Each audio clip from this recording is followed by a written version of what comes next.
If you play in low elo, you probably experience something almost every single game. Invades. Take for example this game we pulled from gold plat elo. Trundle leads the charge for his whole team to invade onto the enemy Fiddlesticks blue buff, and they successfully force everyone out of the area and steal the buff away, getting away with a successful heist.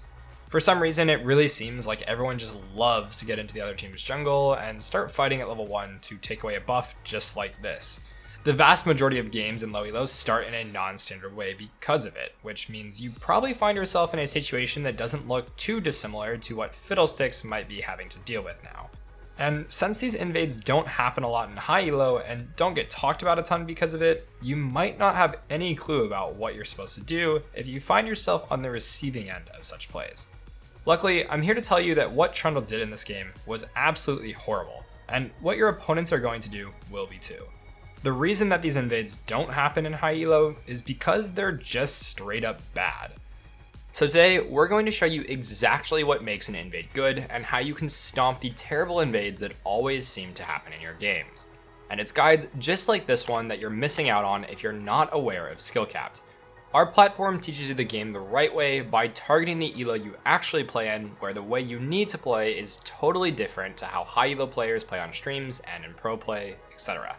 Simply put, you need to do a lot to carry bad teammates, but you can easily do this by exploiting how bad your opponents are too, with our strategies that require zero mechanics across dozens of premium courses. Definitely check us out after this, since we also have a rank up guarantee, which I'll talk more about at the end of the guide. But for now, let's get straight back into it. So why exactly was this Trundle invade so bad, you ask? Because he completely misunderstood the value of invading in the first place. In general, plays should be made to generate some sort of advantage, whether it comes from getting extra camps, gaining access to a specific place on the map, or just getting vision. But Trundle really didn't accomplish any significant lead. He just took the blue buff. Isn't that an advantage? Well, yes and no. Watch what Trundle did after taking the blue. He runs all the way across the map, presumably to protect his own blue buff, and then kills his Gromp. At 249, he is just barely starting to work on his wolves. However, if we compare this to what Fiddle was able to accomplish in a similar amount of time, we'll see why this is an issue. The loss of blue buff doesn't matter to really any champion's jungle clear. Your jungle item will sustain your mana in the early game just fine, and you can see that he clears away 4 of his own camps compared to Trundle's 2. Blue buff is really just a camp that respawns half as often, making it not that important in the grand scheme of things for most champions if you don't value the buff. Clearly, even Fiddle, a mana-hungry jungler, wasn't really hampered in his ability to impact the map either. He's actually able to run all the way towards top, helping to secure a kill on Teemo, and is easily able to clear out his topside camps again before ganking mid and then taking top crab. Afterwards, he's able to steal away Trundle's Gromp too. Lux is able to clean up a kill off the back of this pressure, and now both his topside lanes are winning. If we compare Trundle and Fiddle's game states, Fiddle is actually ahead in terms of camps, level, and has created an equal if not more amount of pressure on the map. He lost his blue at level 1 and barely did anything differently to counterplay it, yet he's ahead. So something is obviously amiss, and Trundle's plan didn't generate the advantage that he would have wanted. At the end of the day, time efficiency and cycling camps to make sure that you always have something to do is an incredibly important part of the early game. If you use all of your time going from blue buff to blue buff, you're leaving up every minor camp, which is the main source of your experience. This means that in your next clear, all of your camps are going to spawn significantly later. Fiddlesticks has already cleared out most of his minor camps, so you may have gotten a blue buff out of it, but it comes at the cost of a lot of time and pacing behind your opponent. One simple change could have been made here for Fiddlesticks to have felt this pressure much more. Gromp is a more valuable camp compared to blue. Not only does it respawn over twice as fast, it heals you, gives more gold, gives more experience, and refunds mana. If Fiddle's Gromp was taken, he would be left at level 2 here, which would mean that all of his plays would be significantly worse, and likely not have much impact. Trundle could have done something like blue Gromp into his own red to get a fast level 3 and be ready to change stuff on the map. If Fiddle did the same path he did in the game, he would still be level 2 to Trundle's level 3, and Trundle could hunt him down across every play, ruining every potential opportunity and stifling his impact.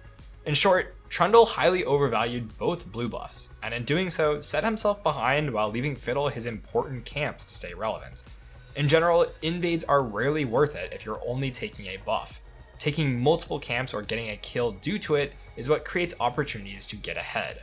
Let's look at an example game from a coaching session I had last week. While invading can net you camps, it often comes at the cost of a lot of information. When 3 members of the enemy team show bottom, it implies 2 things. One, that it's less likely someone is here topside to defend if we invade. And second, that they are also less likely to have any wards in that area. This creates an imbalance in information. We now know very important things about the game. 3 people are bottom, but they know absolutely nothing about us. This lets me instruct my student to check all the bushes and take away the red and raptors. This turns getting invaded into a positive most of the time. Even if we were to get invaded at our red and the opponent were to do the exact same thing, taking away our red and raptors, we have information and they don't. We would know to go back to our blue side and just farm since our red side is taken. But our opponent now has to guess if we took his red or not. If he loses the coin flip, then suddenly he's wasted a ton of time and we win, even though we weren't the one to initially start the invade. Even better is when your opponent just gives you information on where they are and doesn't know anything about you. They left his red up in this case, and now we find ourselves in an interesting position. What would you do from here? Would you take your blue and start full clearing down, take your Gromp for a fast level 3, or run to your red buff to protect it?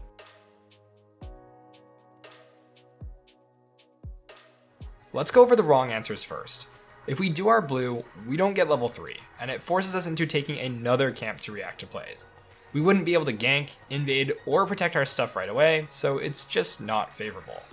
Going to red runs into the same issue of not hitting level 3, and in general means that we're going to skip all of our minor camps, also running into the same problem that Trundle did in the last example. The correct idea here is to do Gromp. We can get level 3 as soon as possible to react to anything, and we will also see the benefit of having such good information on the enemy jungler here. We can see Eve run through our ward and go back down. Knowing now that she has a blue buff, 12 CS, and is going bot side, we can assume that she has one idea in mind: taking our red. All of her bot side camps are down, so there's no other reason for her to be on bot side. However, I don't want my student to panic here and immediately go. Because of how long it takes to walk across the map this early, we have plenty of time to also take our wolves and start cycling more camps. I instruct him to skip his blue because we simply don't care about it and would rather have our Gromp and wolves respawn together. At this point, we know what Eve is up to and can not only optimize our own pathing without sacrificing any time, but we can still show up in time to secure our red with Smite, push Eve off of it, and win the fight at Crab, completely winning the game off of a single decision just at level 1. If you are at all curious about how often this actually happens, take the game that I had him play literally right after this one. The same thing happens again. But we have prio because okay, of double range. Same answer as last game. Yep. Same answer as last game. Exact same thing. All you right. know how many people can be here. Just walk in. Check the bush. Check the bush. Yep. Because now you know they don't see you, and now you can keep walking. So you should do it now before like they come back. This is where you probably do ward here, right?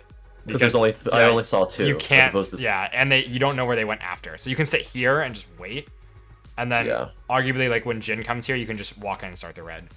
It's literally almost every single game that someone just decides to show on map at level 1. And when it happens, it gives you an amazingly easy time to just walk into the opposite side, gain a vision advantage, and get a much better invade with your superior information. Yep, just leave. Let's hit this on my way out. Gromp again. And then Gromp, thing. Yeah. Let's just see what happens, right? If he walks over the ward, it gives us tons of info. Because if he keeps going up and goes to Krugs, then we can do the slow path, and your red is protected as well. So my guess is that because he hasn't shown on your top side yet, you might be getting invaded.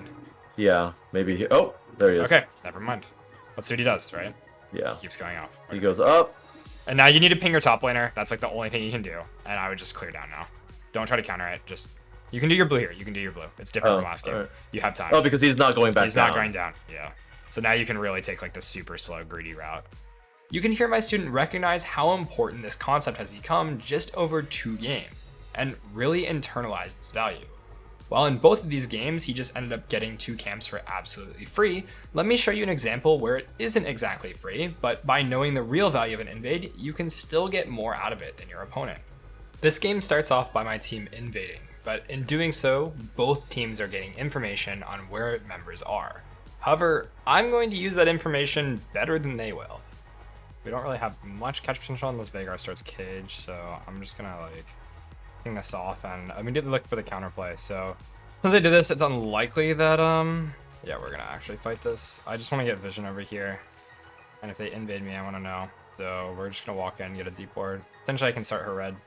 I was planning on pathing down anyways, so ending up on bot side is kind of ideal regardless. And I'll ping my Aatrox here just in case Trin's here. I want to emphasize that while these games all happen to be Vi games, Vi is not a good invade champion. Her level 1 is absolutely terrible, so you don't need to be strong to do this, you just need information. By now, you guys probably know the drill. I take her red, Raptors, and clear down, skipping my blue. You can see that I start pinging my Aatrox to back off and ping Diana's potential locations. I don't know if she's going to be at her Krugs or going to my red or if she's ganking top, since my ward died just as she walked over it. So I'm just doing the thing that works in most of these situations. I show up to my red to find it gone, but we are a camp up now because I took her Raptors and she didn't take mine. So I really do not mind. Yep, that's fine. I ended up getting 1 more camp than her, and they're just sticking around for absolutely no reason, so it looks like they're just fucking dead.